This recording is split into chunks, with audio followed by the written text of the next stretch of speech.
Good morning and welcome to the First Unitarian Universalist Church of Austin. Whether you are joining us online or here in the sanctuary, we welcome you.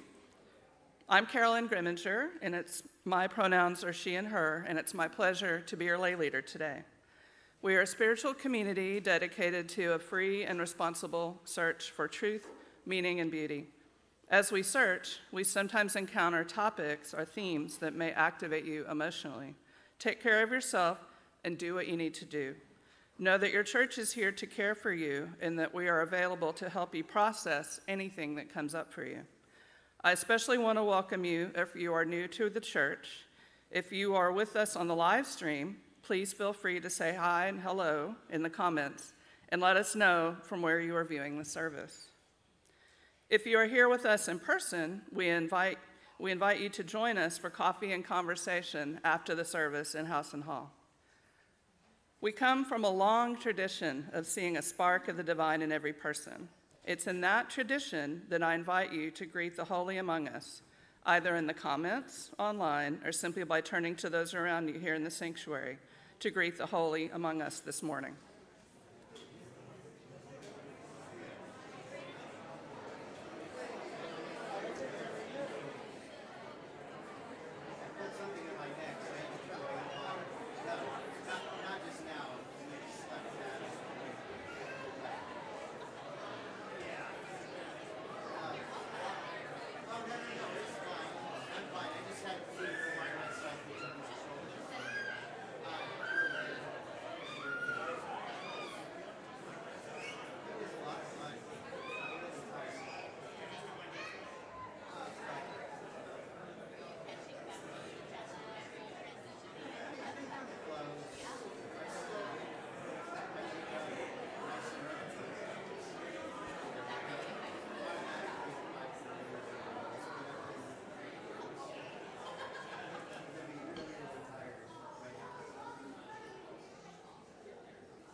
Good morning, First UU.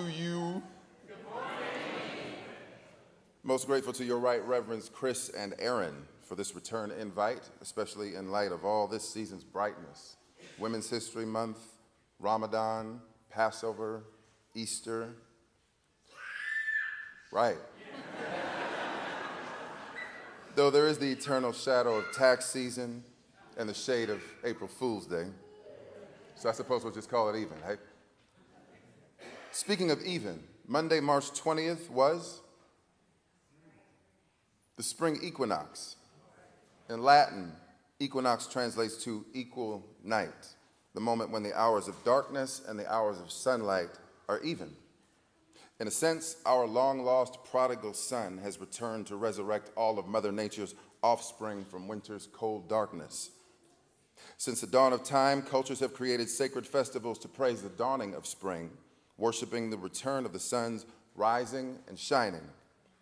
They often told of this celestial rite of passage in stories. Over time, many of the suns, S-U-N-S, became sons, S-O-N-S. Virgin-born male sun gods that had descended from a winter of death, the underworld, or the southern hemisphere, returning to rise, shine, and rule in spring's rebirth, i.e., Dionysus, Attis, Osiris, Horus, Adonis, Jesus, Mithra, etc. Stories and histories were often fused and then infused during the birth of faith traditions, several of which have their own Easter story and claim either joint or full custody of the Easter narrative. And many of the key players in those stories, women, or rather goddesses, diamonds in the flesh, their voices largely silenced, slandered, stories unheard. So, this morning will be a hearing of sorts, a trial for the rightful ownership of Easter. Each of you will be essentially members of a jury who will hear testimony from 4 divine feminine royals, all claiming their ancient stake in the modern holiday. There will be no formal verdict, though you all are welcome to deliberate at coffee hour, non-judgmentally, as your spirits move you. The questions for your consideration: who owns Easter? Can Easter be owned? Please note that possession is 9/10 of Murphy's Law. If we are to move forward, I'll need to first swear you all in.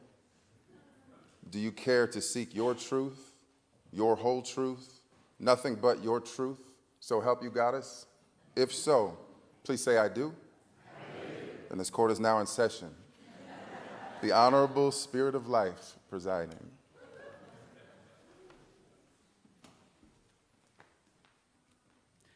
One of the things that binds First UU together as a religious community is that we have a common purpose.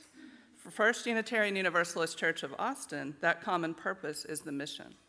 The congregation wrote it together and put it on the wall in the sanctuary, and we say it every Sunday.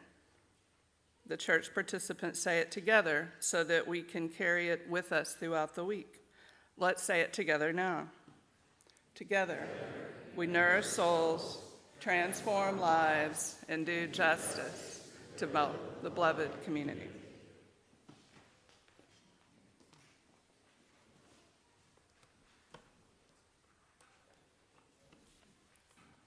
I invite you to read these words together as we light our chalice this morning. If I can find them.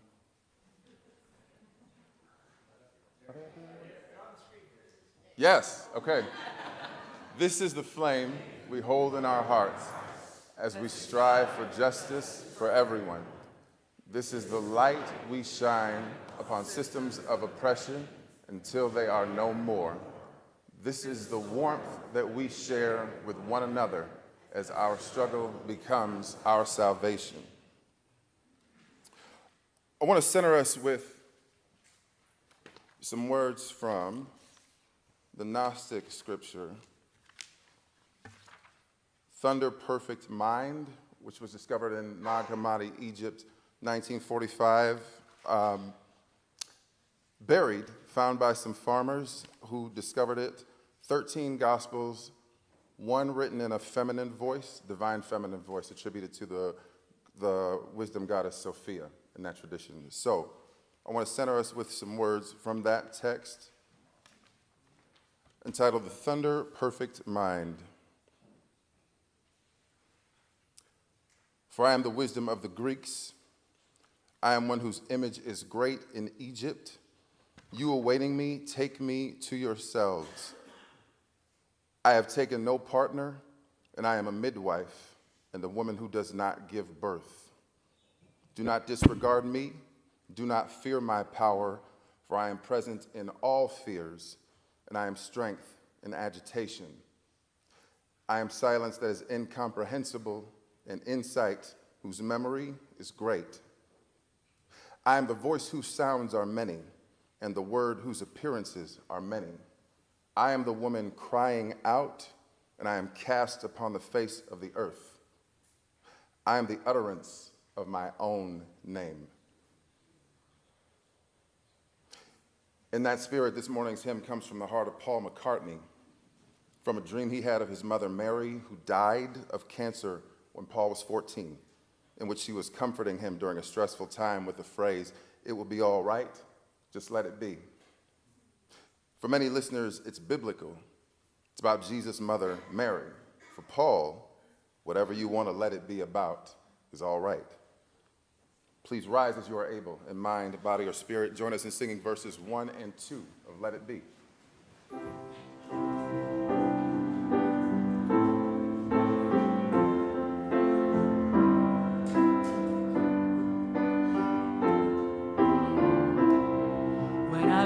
Myself in times of trouble, Mother Mary comes to me, speaking words of wisdom, let it be.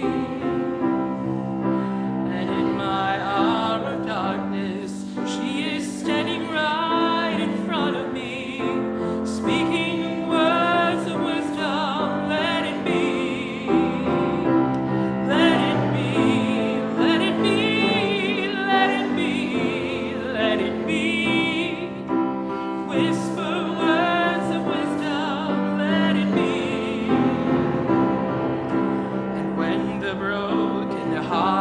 People living in a world of greed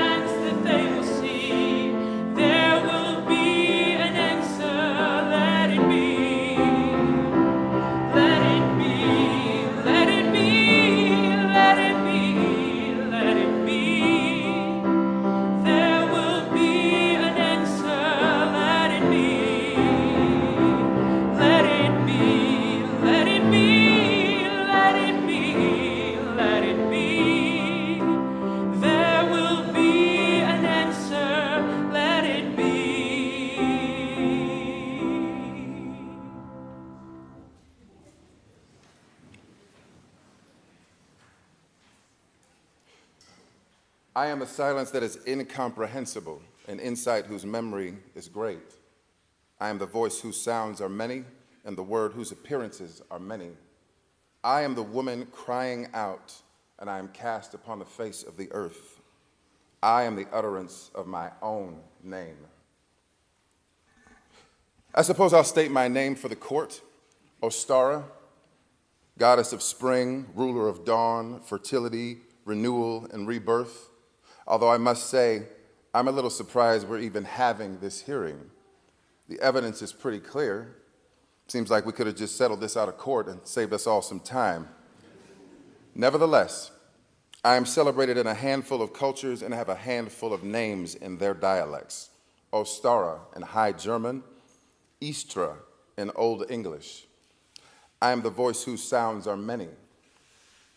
If you're thinking that Ostara and Istra sound and look an awful lot like Easter, well, you're right. I am Easter. Pleased to meet you. Easter was a pagan spring festival, many moons before Christianity. Much of Europe joined in month-long festivals of feasts, celebrating the dawning of spring and the sun's return through me, the embodied equinox. Once upon a time, the entire month you know as April was Ostermontag in Germany, month of Ostara, with plenty of feasts and holy bonfires. Easter is still known as Ostern in many German circles. My totem is the rabbit, Easter bunny, if you will, who is also linked closely with fertility and with the moon. You all still celebrate Easter on the first Sunday after the first full moon after the spring equinox, right? Right. And don't get me started on the eggs. Rebirth, renewal, fertility. Is this thing on? My critics in your present time say that there is little to no written evidence of my existence until the 8th century works of Christian monk and historian Saint Bede, who likely hated bringing such a heathen figure to light. My naysayers say that history is mostly silent on me.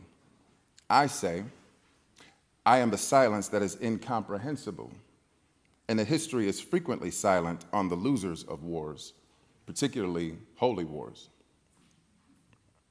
Your modern linguists affirm my presence in much of your present-day earth languages and in many earthlings' names. I am insight whose memory is great.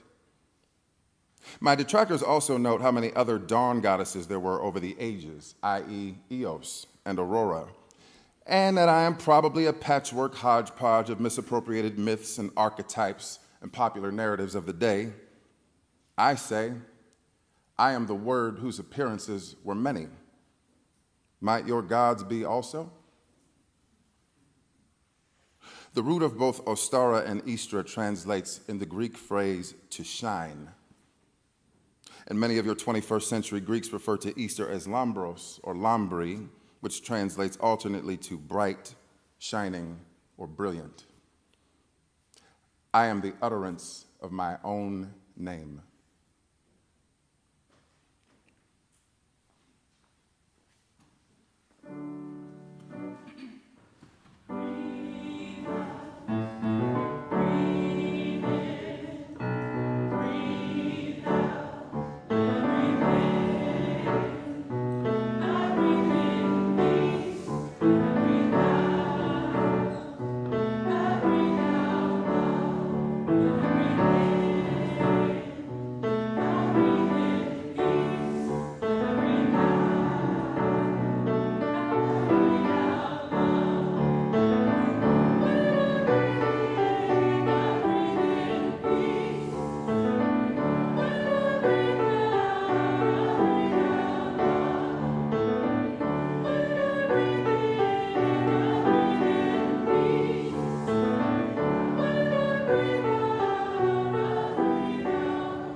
This is the time in our service where we center ourselves together. We breathe together. Breathing together, we sense one another's loving presence.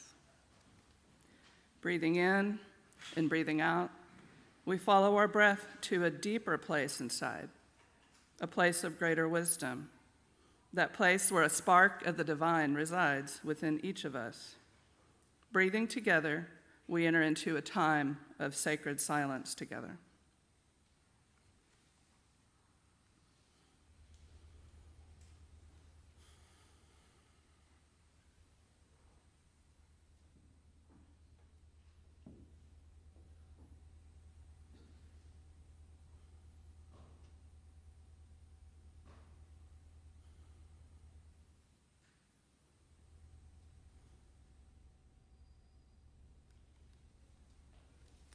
I invite you now to light a candle if you are so moved. Candles representing sorrow, joy, hope, remembrance, resilience. As we light candles, I invite you to keep in your heart and mind members of our community who are ill, are in sorrow, and those who are celebrating joys. We invite you to hold the silence at the end of the meditative time.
Everybody all right so far?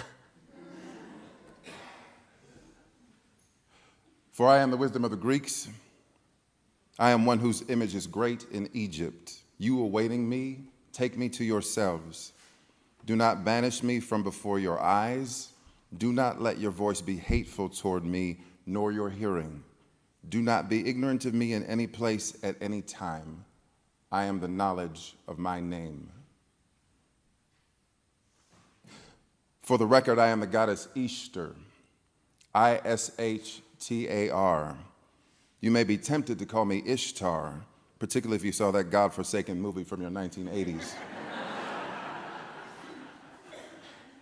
But I assure you, my worshipers pronounced it Easter, much like Ishmael or Israel, and almost exactly like the word Easter.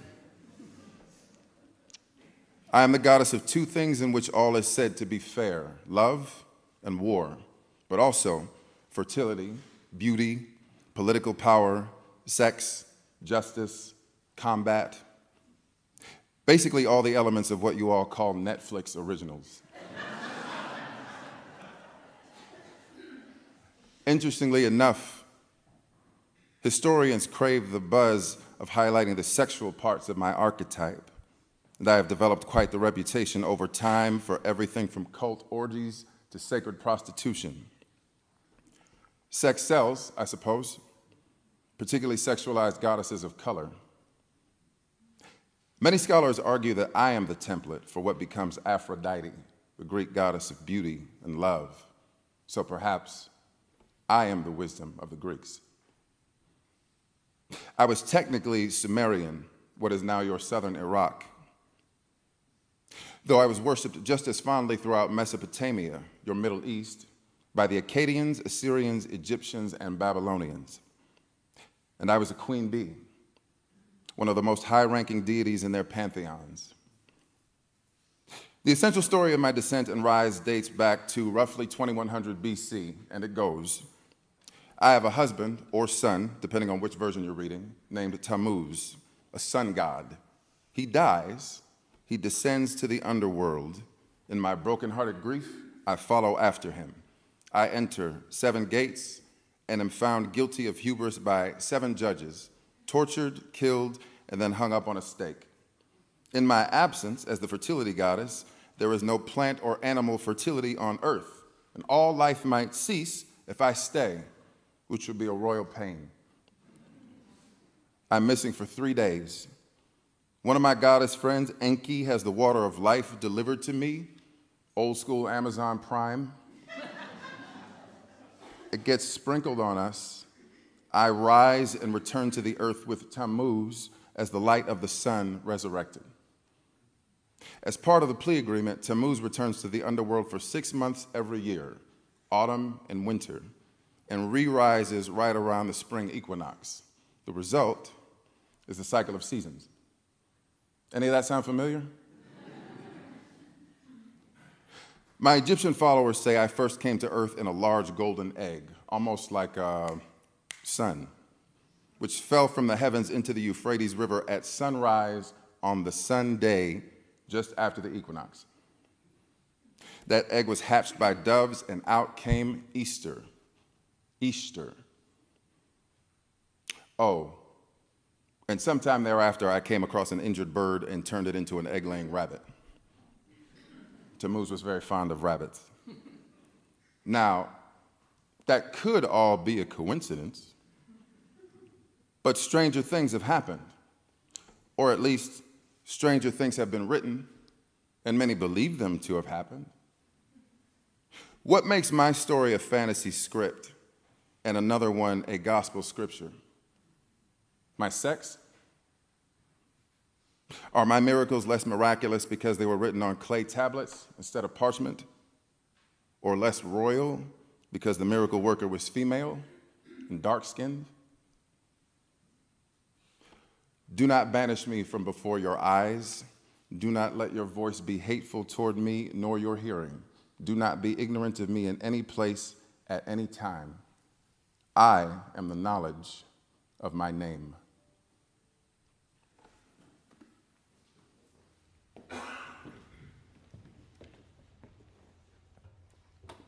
We'd like to invite you all to be our backbeat to this song, but you gotta promise that you're gonna really do it on the beats that I tell you to.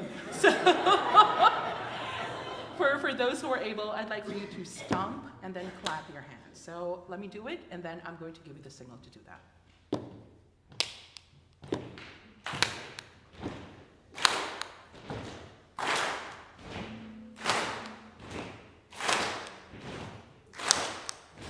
I've never seen seen a diamond in the flesh. I cut my teeth on wedding rings in the movies. I'm never proud of my address.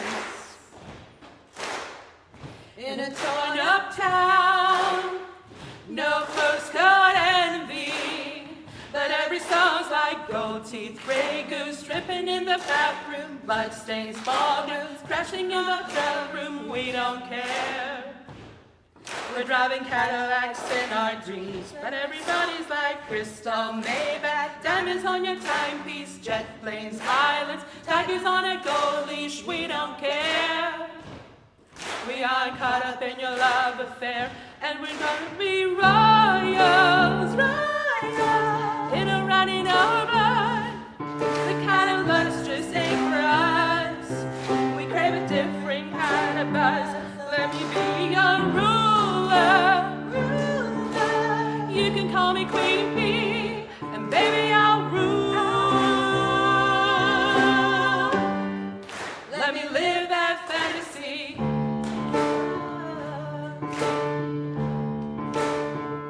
My friends and I, we've cracked the code.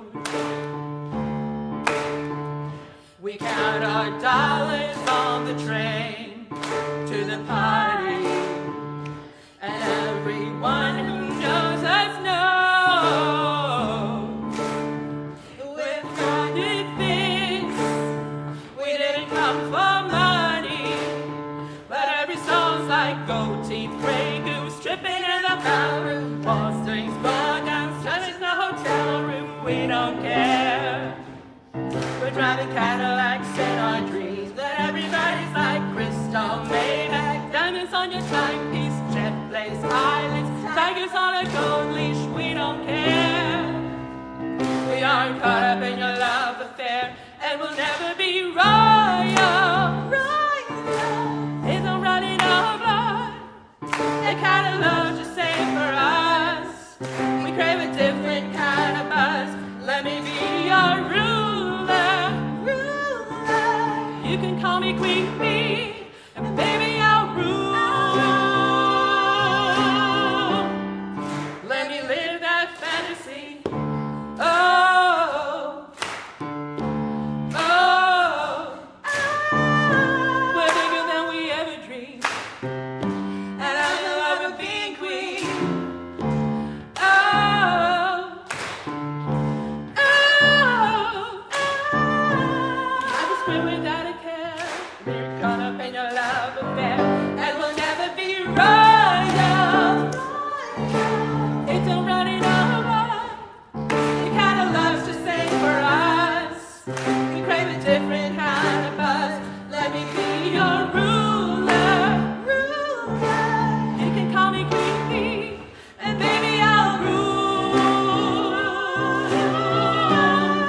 Let me live that fantasy.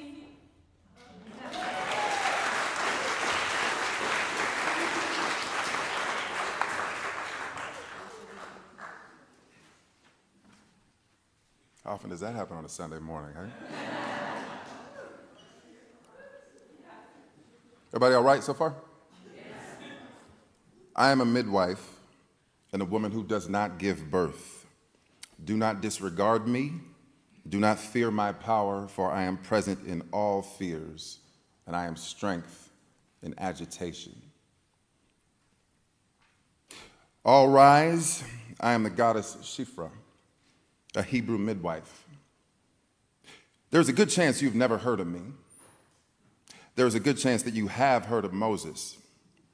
And there's a very good chance that if it had not been for me, there would be no Moses. In your now, it is Passover, Pesach, as we say. Much of your current world says Pascha. The root of both words is Aramaic, the language spoken by Jesus.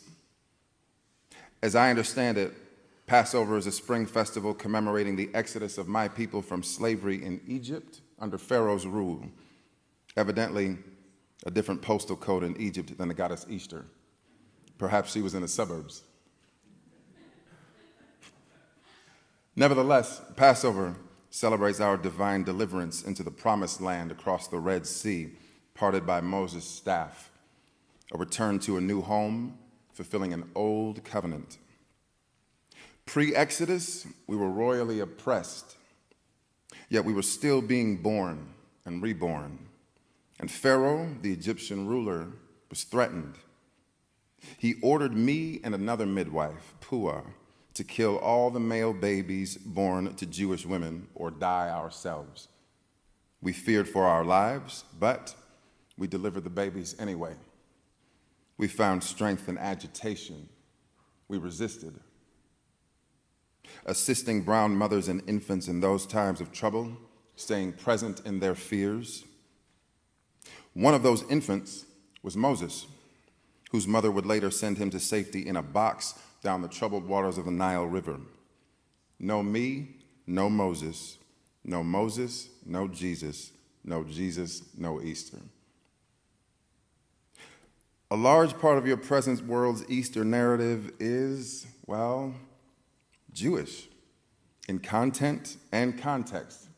The Last Supper is essentially a Passover Seder, as far as I can tell, complete with matzah and wine, not out of the ordinary for an observant Jew, which Jesus was, however radical and reformed. Perhaps he embodied much of what we embodied: life rising out of death, delivery, rebirth. I may not have ever given birth myself, but I gave the gift of birth to many women, helping to extract those precious diamonds from their flesh. I was a different kind of savior, I suppose, but no less royal. Do not fear my power, for I am present in all fears, and I am strength in agitation. I am the knowledge of my name.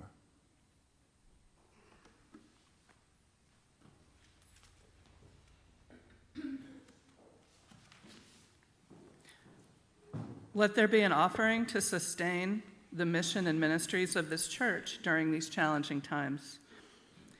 If you are with us online, go to austinuu.org, where you will see a link in our secure contributions page on the top right-hand side of the page. You may also text your contribution to 84321. If you are here with us in person, the ushers will now collect our offering.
For I am the first and the last. I am the honored and the scorned. I am the whore and the holy. I am the mother and the daughter. I am the wife and the virgin. I have had many weddings, and I have taken no partner. If it please the court, I am the one called Mary, not the mother Mary, the honored one, but the other Mary, the scorned one.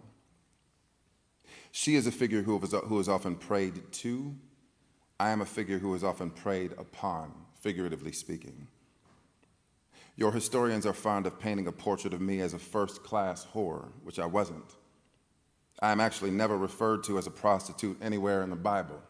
In fact, I am the only woman in the Bible prominent enough not to be mentioned in relation to another person, mother, wife, sister.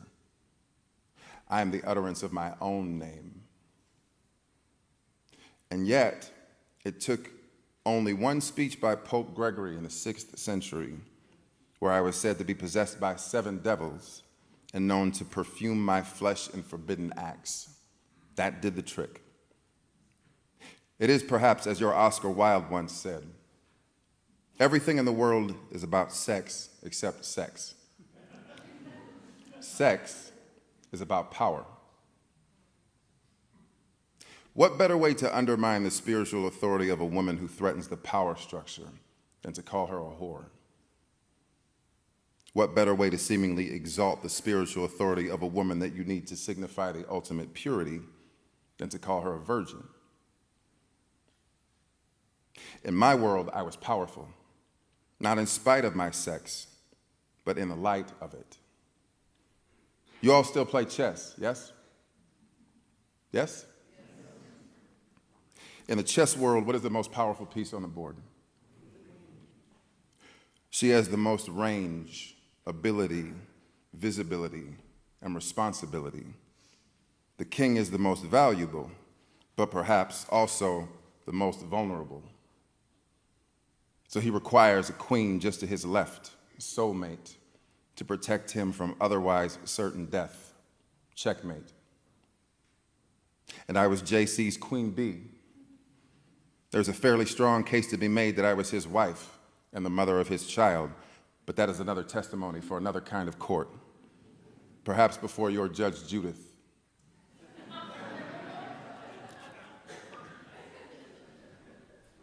I am almost never seen for the apostle I was, the 13th disciple who walked most closely and intimately with Jesus, his equal partner and protector. I was the first and the last. It is fitting that I am a witness in this proceeding, as I was the first that he appeared to after the resurrection, the heart of your modern Easter story, the first to proclaim his rising and offer the world his message of love. But I was silenced, hushed by money and power, and if I was heard, I was not believed. I was a woman, after all.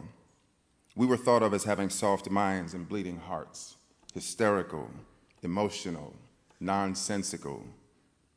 The testimony I'm giving you now would have been inadmissible in the courts of my time, even though I was an eyewitness.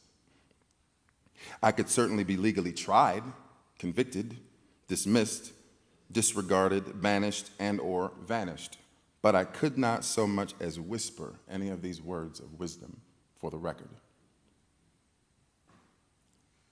I am not here to defend Easter or to claim ownership of it. It wasn't our intention to create an Easter or another religion. It was our intention to heal hearts, shine love's light, and help others rise into it, to carry on that message to the world, even after the world tried to silence the messenger. Have you ever had someone close to you, someone you loved dearly, visit you shortly before or after their death?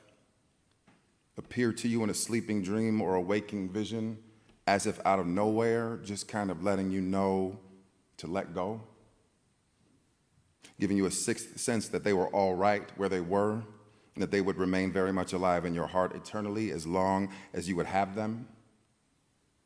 Perhaps they invited you to carry them forward with you, to speak their words to others and live the truths you shared more fully. Perhaps they appeared to several loved ones at the same time or in a short span of time as a dream, a thought, a smell, a touch, a taste, a sight, a sound, a sense of peace and belonging, a brief equalizing touch of love's power. For me, this is the heart of equinox, the heart of Easter.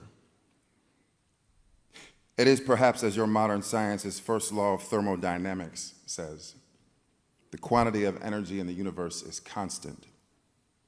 No energy is truly created or destroyed, it just shifts shape. Ever constant quantity, ever changing quality. So, every last one of you is a sacred sound, a first-class appearance of the holy, an insight of embodied wisdom rising from the incomprehensibly great memory of eternal love, from which you could never be banished or disregarded, even in your darkest imaginings. We say God, which is love, is foolproof, unitary, unity, unifying, and universal. Perhaps someone could birth that faith tradition someday.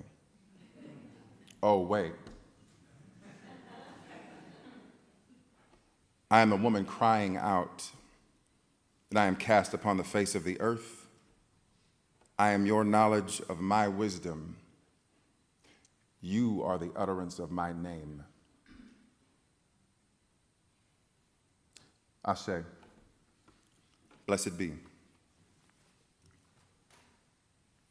Please rise as you are able in mind, body, or spirit. We're going to sing Let It Be again. We're going to do verses 2 and 3 this time.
Please join me now in the words for extinguishing the chalice.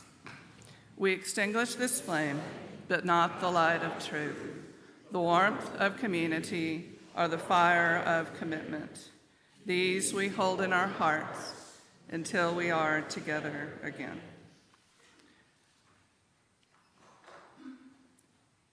So there are a lot of announcements, so hold on. If you're interested in learning more about the church and becoming a member, please sign up for our Path to Membership class that's coming up on Saturday, April 22nd. You'll meet with other potential members and church leaders, hear how to get more connected, and learn more about the history of First UU and Unitarian Universalism as a whole. Breakfast is included and childcare is available upon request. You can sign up by scanning the QR codes in House and Hall or by visiting austinuu.org.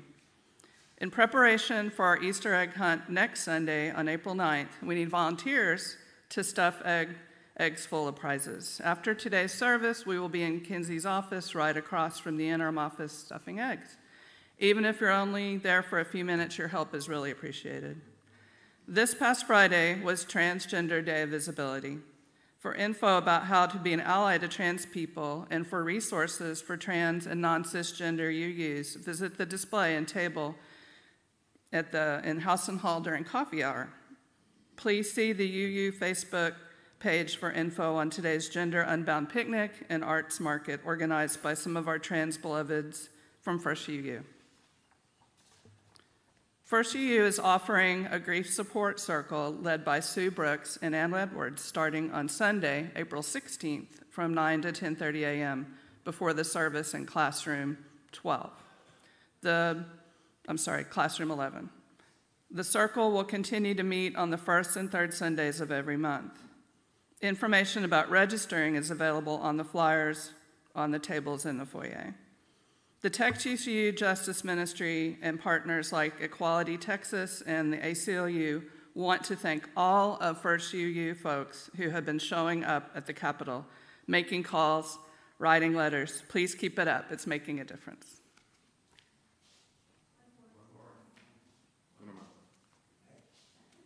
Another one. Oh, you want to make it? Okay. Hi, Sam Duckworth here. I didn't get on the announcement sheet. I thought maybe this would be a better way. If it looks like that I may be leaning, it's just to enforce the idea that we've got a sign out there that's about to fall over this equinox. And we want to get it straight again. And I noticed, though, when I had investigated earlier this past week that there's some uneven dirt, there's some very soft on one side and hard on the other conditions. I was also approached by someone last week who said that, oh, don't cut down the tree or the bush or the limb that we have spread maybe even spread some ashes of a dear loved one out there. So if anyone has any concerns about that we might be digging around the First Unitarian Church sign or moving or pushing or chopping down a bush or a flower, please see me. Or if you know of anyone that might have sprinkled their ashes of a loved one, please see me and we'll see what we can do. I don't know how we can do that, but we'll work it out. Thank you.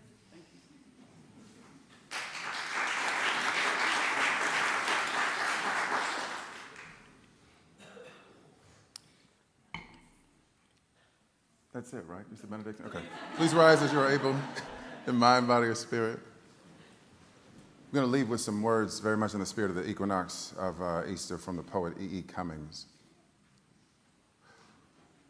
I am a little church, no great cathedral, far from the squalor and splendor of hurrying. I do not worry if briefer nights grow briefest. I am not sorry when sun and rain make April. My prayers are the prayers of earth's own clumsily losing, finding, and striving, and laughing and crying children whose any sadness or joy is my grief or my gladness. Around me surges a miracle of unceasing birth and glory and death and resurrection. Above my sleeping self float flaming symbols of hope, and I wake to a perfect patience of mountains. I am a little church, far from the frantic world with its rapture and anguish, at peace with nature. I do not worry if longer nights grow longest. I am not sorry when silence becomes singing. Winter by spring, I lift my diminutive spirit to merciful him whose only now is forever, standing in the deathless truth of his presence, welcoming humbly his light and proudly his darkness. Blessed be.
Amen.